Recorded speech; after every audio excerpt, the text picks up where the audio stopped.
You're listening to the Rural Press Club of Queensland's Lunch Series podcast. Just like to welcome you all along. I've had the honour of introducing the guest speaker today. So we're about to hear from a boy. He's actually born in Saudi Arabia and spent the first 5 years of his life in a town called Chulm in County Galway, I understand. And at 5, emigrated with his family to Mount Morgan, west of Rocky. So after 15 years, this young man then turned up at Reds training in the early 2000s. And I've got a quote here from someone who was there actually. So, these are their words, not mine.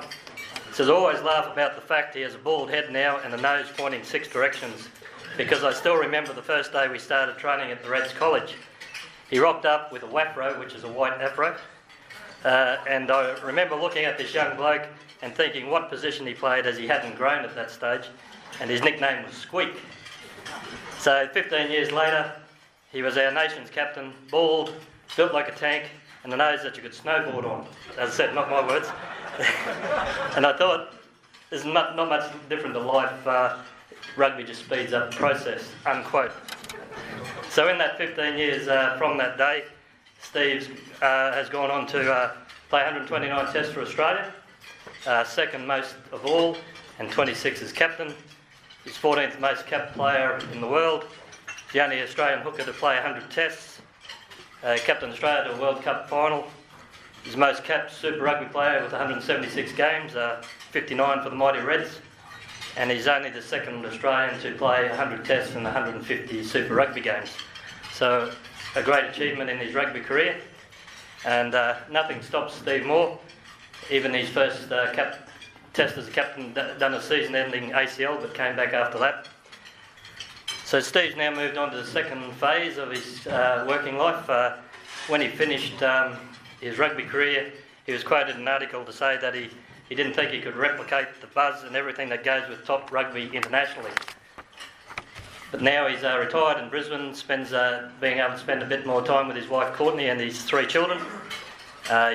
He's swapped the relatively sedate life at the bottom of an all-black mall to corporate hurly-burly. So liniment for Cologne. So now Steve's now the Commercial General Manager at NABCO. The role involves commercial and corporate functions of the business, which includes HR, safety, corporate affairs, government relations and sustainability. And Steve works closely with Stuart Taylor, who's the General Manager of Pastoral, who's here today, I think, Stuart. And Steve's also a member of the Red Meat Advisory Council Group, which developed the Australian Beef Sustainability Framework, seeks to define the sustainable beef production and annually track the industry's performance. The Australian Beef Sustainability Framework has announced its second update in 2019, and there's the reports on your tables. There's some more out the front there. The report outlines the industry-led framework towards measuring and reporting on key sustainability measures across the industry. The areas covered in the framework are animal welfare, economic resilience, environmental stewardship, and people and the community. So 15 years after Steve arrived in Australia, he debuted for the Reds. 15 years later, he had all these wonderful achievements in rugby. So it'd be interesting to see in 15 years' time if he's a captain of industry and not the captain of the Wallabies. So grateful for your time today, Steve. He'll be joined on the stage with a good friend and ex-president of the Rural Press Club, Peter Lewis. So I'd just like you all to welcome Steve Moore. Thank you.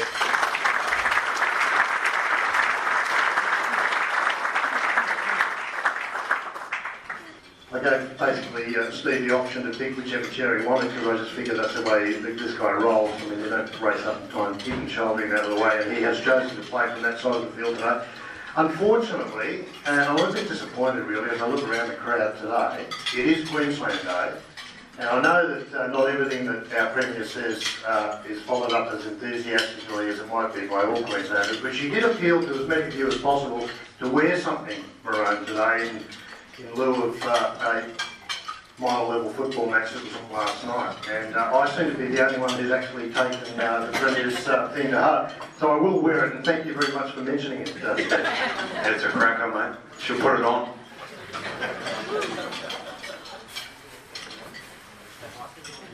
And the benefit of having a jacket like this is I can stay on a bit later and serve some drinks downstairs. I feel like you're going to do some magic or something like that. Yeah. You never know what I might pull out of my hat, Steve.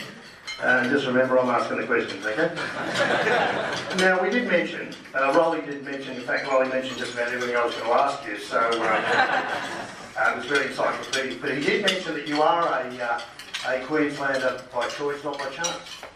Yeah, that's right. It's a bit of a long story. My mum and dad are both Irish, so they spent a bit of time out here in the 70s, but went back to Ireland and made a decision in the early 80s to go and work in the Middle East. I think a lot of people from Ireland and England did that at that time. The country was in a pretty deep recession, so they worked in a place called Khamis, which is near Riyadh in Saudi Arabia, and myself and my next sister were born in the Middle East. Went back to Ireland when I was 2 for 3 years, where another 2 sisters were born, and then 1988 we came out to Australia. And I'm not sure how Dad chose Mount Morgan of all the places we could have gone to.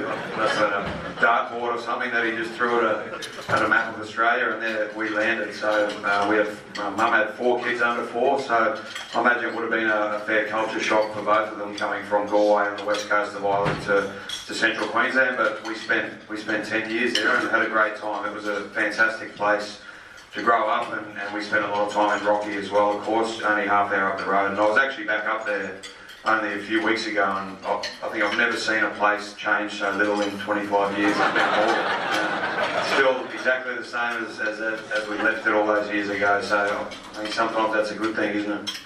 Do you have a soft spot for the Saudis? I wouldn't go that far, I don't think. My sister actually lives there at the moment, ironically, so her husband's working on a big engineering project over there, so that they both live there. And look, it is a tough place to live, there's no doubt. And I would love to go back there one day, but there's a fair few places I've got to get to before that. Very quiet on State of Origin night, apparently, in Saudi Arabia, they tell me. It's very hard to get a drink there. Now, you mentioned your Irish antecedents, and if we skip forward a little, one of the first significant games you played for the Wallabies was at Lansdowne Road. What was that like for a transported Irish person? Yeah, it was pretty ordinary because we lost, and it was one of the last tests at the old Lansdowne Road. It's now called the Aviva Stadium, and it's been completely rebuilt, and it's one of those modern stadiums now. But the old Lansdowne Road was a very historic, traditional ground, a bit like the old Eden Park or the old Lane Park. The wind used to howl right down the middle of the ground, so the toss became massive, and you'd always obviously run with the wind in the first half. And I remember we lost the toss and we were running into the wind in that first half, and I was still very new to the team. It would have been only one of my first starting test matches, and I just remember throwing lineouts in that first half, and most of them were going a fair way down our side, and just gave away a few penalties. And it wasn't a great night. They played really well, but I used to always ask all my teammates for tickets. So we'd all get 2 tickets to the test, and most of the players didn't have a lot of family over there, so I'd end up with 25 or 30 tickets every time we played Ireland. And in a sea of gold, small patch of gold in the crowd, there'd be a big sort of green patch right in the middle, and everyone would be asking whose family that was. And we'd go back to the hotel after the game, and in the bar it'd be all my family, just with flags and jerseys and all sorts of stuff. And I don't think my teammates really enjoyed that too much, but look, I was always very proud of my Irish heritage. I still am. It's obviously been a huge part of my life, but in saying that, I've grown up in Australia, and I'm very proud to have had the opportunity to represent my country in anything, and it's something that I grew up watching Steve Waugh and Alan Langer, and Ben Choon was probably my hero from a rugby point of view, even though I was never going to be a winger. But I had heroes that played for Australia, and that's probably what lit the fire of it. Late at night in your man cave, when you're watching those flickering images from the Northern Hemisphere, do you draw a bit of satisfaction out of the way Ireland rugby is really cracking along at the moment? Yeah, they're doing really well. I think the system they've set up there, where it's very centralised. The Irish Rugby Union basically run everything, so it's very similar to the New Zealand model. David Nusafora, who's Australian, runs that all, and Joe Schmidt is a Kiwi. He's probably one of the top coaches in the world. So they've done a really good job, and they'll be one of the key teams to beat the World Cup. If we skip through now to when you assumed a leadership position with the Wallabies, as we said, a bit of a false start initially. You were only on the field for a good time, not a long time. How did that leadership being thrust upon you, how did you deal with that? Who did you look to? Did you have some inspiration? Did you have some mentors? And was there a way that Stephen Moore was going to lead the Wallabies, which was going to be different from your predecessor and perhaps the people who came afterwards? Yeah, I think with any leadership role, and that was my first opportunity to captain Australia, was in 2013. As you said, it only lasted maybe 10 seconds when I did my knee and then missed the rest of that season. So it was very new to me, that first week when you get that opportunity and it's announced, and it's like a bit of a head spin, and you've got people ringing you from the Prime Minister and people like that congratulating you. It's a massive week and your family are all there and everyone's very proud, and when all that settles down a bit, I think that's when you start to get your head around what the role requires. And like any good team, I think leadership is about creating good people around you and having that bench strength of leadership. So having half a dozen, in a rugby team, it was about having half a dozen people that were really strong leaders in the group, and then that dissipates around the rest of the team, and that's really what I try to do. And when we were successful, that's how it worked. We had a number of people that could touch on every different part of the team and report back, and we'd communicate really well together, and that's how it worked. And no teams work well with just one person leading the whole show. That's not how it works. It's that breadth of leadership, and there's no doubt that in corporate life it's exactly the same. We've had so many Prime Ministers since then. Can you remember who it was who actually rang you? Yeah, it wasn't John Howard then, was it? But I remember him being in the dressing room a lot throughout my career. Well, yeah. Everyone used to rub his head. And He did it because he had the tracksuit. He wore it everywhere. Yeah. He was terrific. He'd come in the dressing room and everyone would give him a bit of a hug and rub his head a bit, and he used to have a beer with all the boys, and he's a terrific guy. I think was it Kevin Rudd maybe, or I think it was Kevin Rudd, yeah. Yeah, not so much of a rugby fan, to be honest. Look, we are here to talk about the sustainable future of the Australian beef industry, but there is one more issue. I cannot leave rugby without asking you about Israel Folau. I knew that was coming. Yeah. Is there a role for him at NAPCO, is what I'm hearing? There's a lot of rugby people seem to end up there. Well, we are starting to do more social media, so we are going to get look, so you want to know my view on it? He may want to take a vow of silence, so you might be able to, Yeah. What do you think? Seriously? What's going on?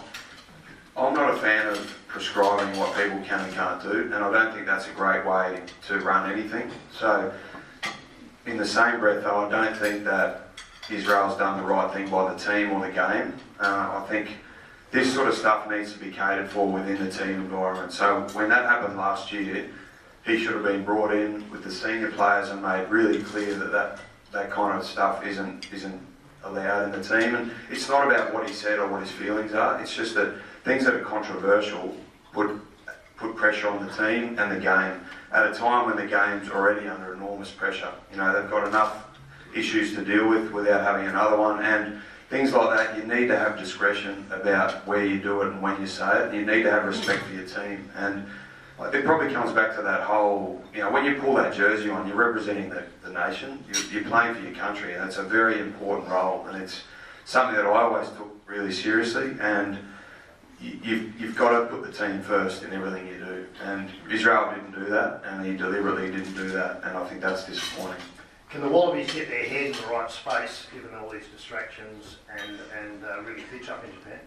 Yeah, they can for sure, and they'll be better off without him on the field and off the field. Now that that's done, he's a great player, but with that sort of stuff, it creates a lot of pressure around the team. So now that that's finished, although I hope they've sorted everything else out inside the team, and there'll be probably work to do on that, but I think Australia traditionally does well at World Cups.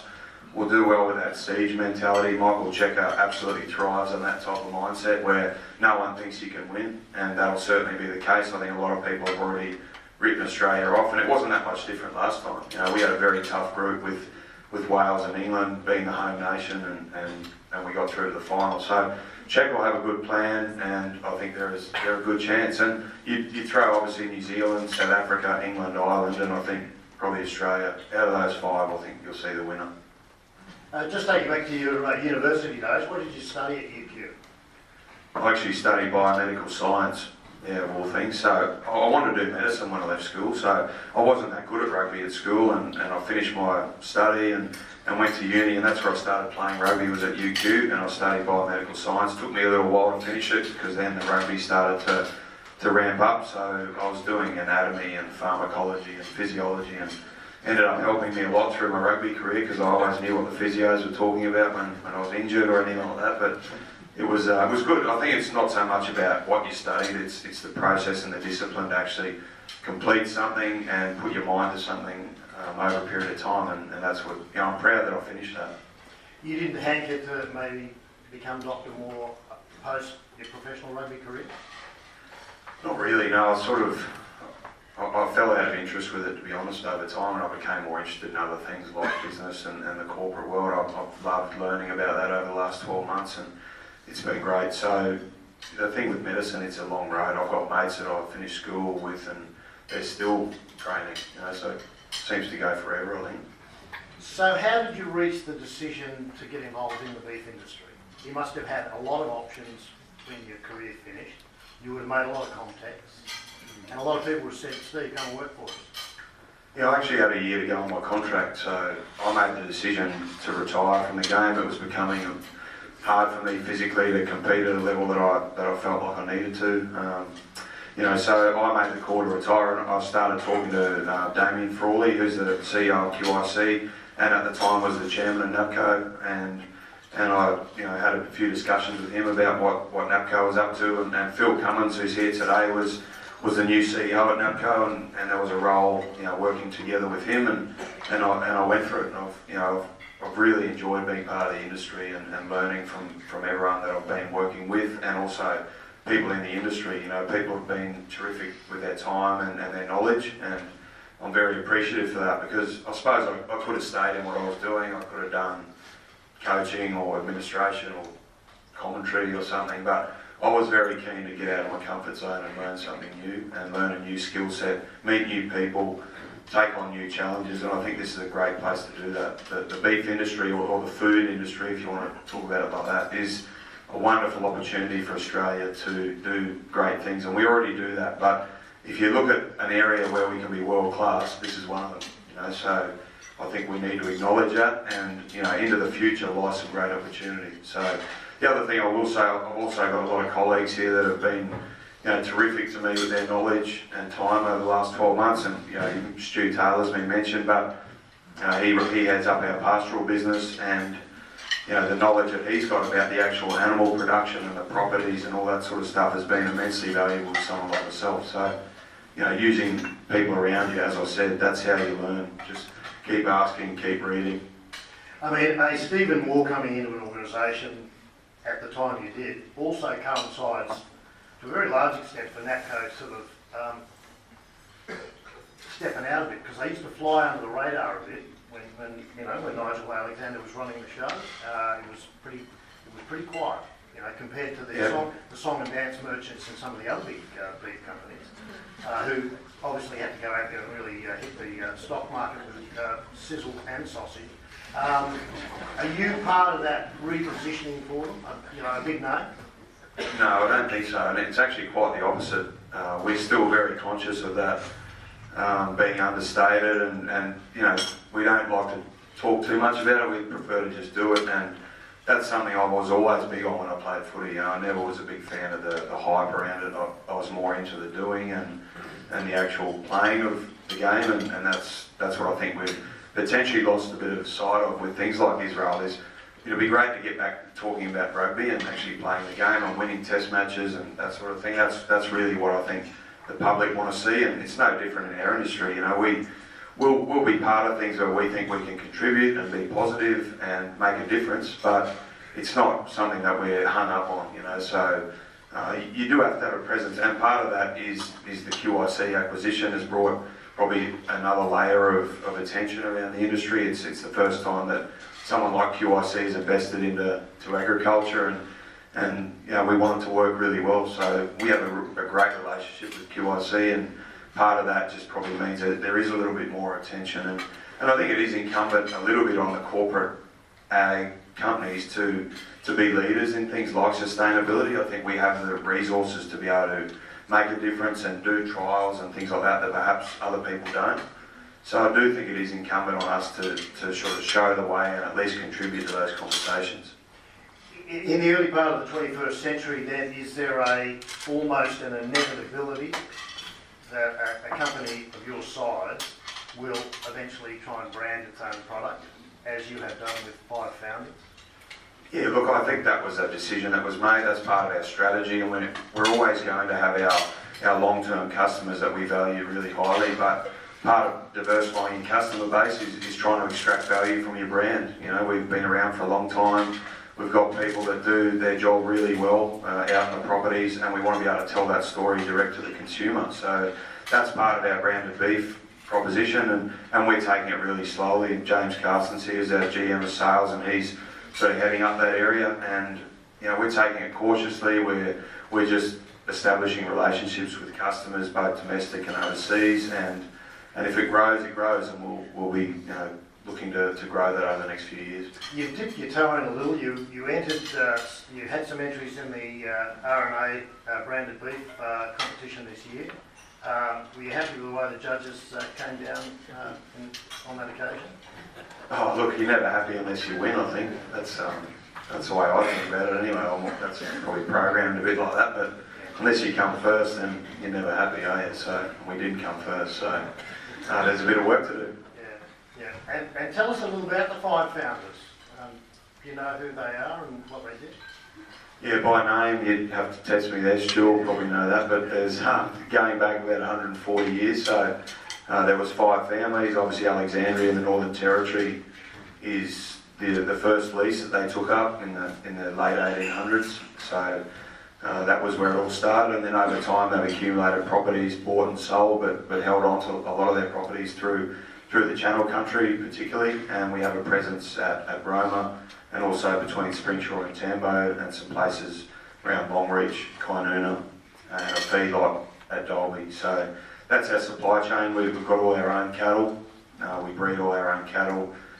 So we've got a pretty close supply chain. Our genetics program has been going for about 30 years, and we work really hard on that, and we put a lot of time and effort into making sure that is a big part of our business and something that will continually evolve over time. So the history of those kind of companies is fascinating. When you read the history, it's a very special company that we get to be part of, and it's up to us to write the next chapter in those companies, and that's a very serious role that we've got.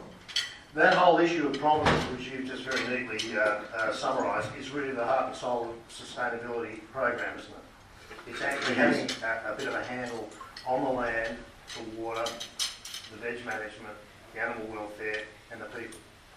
Yes, that's right, and I think that's the benefit of the report that's come out today, is that it provides a bit of a blueprint and a roadmap for how we're approaching sustainability in our industry, and all of those areas that you mentioned are equally important. And the other part of that is it's never the finished article, it's constantly evolving. It's only the second time the update's been provided, so I'd like to think over time that this report will get more refined, more accurate, and there'll be more people getting involved in it, because that's what we want. And this is something that's going to set the future up for the industry and provide our customers, our stakeholders, shareholders with visibility of what we're doing around some of these areas, because there's no doubt these questions are getting asked, whether it's from an investment level, from a customer level, or even media, people like that. The questions are getting asked. That's going to increase, and we need to be able to tell our story, and we should be proud of that, because if you read that report, it's a good report. It shows progress, it's positive, and that's the way we need to take it up. We should be very proud of how we do things. There's always stuff that we can do better, but generally we do a really good job of it here in Australia, and we should be proud of that. Mark Neville alluded to the folks in this space who run a bit of interference on that particular issue. NABCO is a very big landholder in its own right, and you have a very big herd of cattle. Do you feel, are you weighed with that responsibility, that stewardship, that you have to do all those things right, and how does that inform the way you go about doing what you do? Yeah, I don't think we're weighed by it. I think it's something that's been always a focus for the company. If you look back many years, we've always looked after our land, and I suppose a company wouldn't be around for this long if you didn't do that. So we have a big focus on land management and appropriate stocking and things like that, looking after our cattle. So any time an animal's handled, that's important. You know, we take that seriously, and our people as well. So between the three of those things, I think if you get those things right, you get most things right. And you know, focusing on what you do really well and building on those things and training people correctly and looking at safety and things like that are all critical parts of what our business is. Look, to a certain extent, what you're talking about in this context, in this room with these people, is preaching to the converted. They get it, they understand it. Has the sustainability framework grouped it? How have you looked at how to get this message out to thread and free to string bag? And particularly, how do you counter the increasingly noisy criticism from some of your sternest critics with this message that you just talked about? Yeah, well, I know through this process there's been a huge amount of consultation from producers to processors to retailers. So some of the big retailers, for example, are starting to drive behaviour because they're seeing that from their customers, you know, so that they're the kind of things that start to move the needle a little bit. I think we can always do a better job of communicating, and that's something that we've already raised and that's being worked on. We need to be able to tell our story really clearly, and in terms of the activism, I take a view that it's very hard to stop that from happening, so we need to focus more on what our story is and how we can tell that, because if there's one thing the activist has, it's a purpose. They know exactly what they want to do. They want animals to be liberated from all factory farming and all industrial farming, so they know what they want to do and they won't stop till they get it. So we need to tell our story in the same way, and not in a combative way, but in a informative, data-driven way, so that the informed consumer will make their decision. I mean, in recent times, obviously here in South East Queensland, we have seen the activists that you mentioned target essentially mum and dad businesses. Are you set for the day when they will start to target the big end of Beef Town? Yeah, well, I think we've seen it recently. You know, even our feedlot out at Dolby is not far away from some of the feedlots that have been impacted by some of this stuff. And I think government plays a role here as well in terms of, you know, having really strong barriers to this kind of activity happening, because everyone's entitled to have their view, but there's a line that you can't cross. And when you're bordering on, you know, criminal activity, and that's just not acceptable, and we need to make it really clear to people that that's not going to be accepted. And it's hard for someone like a producer to say that, or, you know, we want to be really calm if someone comes into our property, but we need laws there to protect us. And look, it's even come into the burbs in the last few days. A boutique butcher shop. I saw, yeah. Yeah, I mean, we are moving into some kind of alien territory, aren't we, where these people feel emboldened enough to march into a restaurant and stand over you while you're having a steak and say you're, you know, killing the world. Yeah, that's right, and it's hard to reason with some of those people, so I don't know how much time you can spend worrying about them, and I think, as I said, I would like to see the focus be on how well we do things and amplifying that to our consumers and the people who are making decisions, because there are people that still want to eat meat, but they want to know where it came from, they want to know how the land was managed, they want to know how the animal was looked after, but they still love having a steak. And I suppose they're the people that we're trying to talk to. Does Stephen Moore hanker to have his own bit of Queensland and run his own cattle and maybe brand it sometime in the future? Oh, look, I don't know. That'd be nice one day, wouldn't it? Geez, I think everyone would like that. But at the moment, I'm really enjoying, you know, where I am and being part of, as I said, a great company, and hopefully making a contribution to the industry. And I'm really proud to be in this industry, because it is one that has a great history and also great opportunities to do stuff well into the future. Mark mentioned your kids. Are you, having had the experience that you've had, would you be gently pushing them towards, you know, an active career in sport? And do they show any particular aptitude for this kind of thing? Yeah, well, my little boy, he's 6, he plays rugby league actually. We live in Barton, so he plays rugby league at West Panthers. And he loves it. He loves the Broncos. It's a great little club. You know, he might play rugby one day. I'm not going to push him in that direction, but if he wants to play with his mates, and that's so be it. I think at the young age, it's about participation and being part of a team. And I think if you look around potentially some of the schoolboy teams, I think we probably take that a little bit seriously, some of the schoolboy rugby, and that's not always a good thing. So look, they'll do what they do. We'll give them opportunity. One thing I had when I was a kid was an opportunity to do what I wanted, to what I loved and enjoyed, and if we can provide that for our kids, then we'll be happy, and whatever they choose to do, so be it. So I was just talking to Lachlan there, and there's a huge game on this weekend at the Blackall Magpies, is it, against the Winton Devils. So that'll be the Central West Rugby League Grand Final, and I think Stu will be behind the bar if anyone's out there, and should be a good day. You mentioned growing up in the bush, and sport is the beating heart for a lot of these communities, and particularly through tough times. And tough times have attended many of these communities, including Winton. They actually dropped out of the competition for a while. They couldn't raise the numbers. So just wrapping it up from our point of view, you've seen the value of how important that is to individuals, to communities, to families in these places, to have strong sporting links and to aspire to something that would, in your case, get you out of Mount Morgan. Yeah, well, just on that, I remember as a kid, Glenn Houseman won a silver medal at Barcelona, I think it was, and he's from Mount Morgan. So I vividly remember he brought his silver medal down to the Mount Morgan Dam, and the whole town was down there for a barbecue, passing it around, and it was a great memory. That's where you make memories and have heroes, so those kind of things stay with you forever. And I think that's one thing I carried through my rugby career was whenever a young kid asked me for an autograph or a photo, I just remembered that was me one day, and not that long ago, so it's so important to recognise the role of sport, and the regions is a huge part of that. And you look at the history of successful athletes, and a lot of them have come from regional areas, so we need to keep prioritising that and keep providing opportunities for kids in the bush to play sport. One of my heroes is Kurt Fernley, the wheelchair athlete, and he comes from a little town called Carcoar in central western New South Wales, near Orange. And as Kurt obviously developed into a world beater in a wheelchair, the good folk at Carcoar offered his family to have a bit of a whip around and crowdfund a racing wheelchair for him. And the family knocked it back because they just said, the reason this kid is so good is that he's had to do stuff for himself.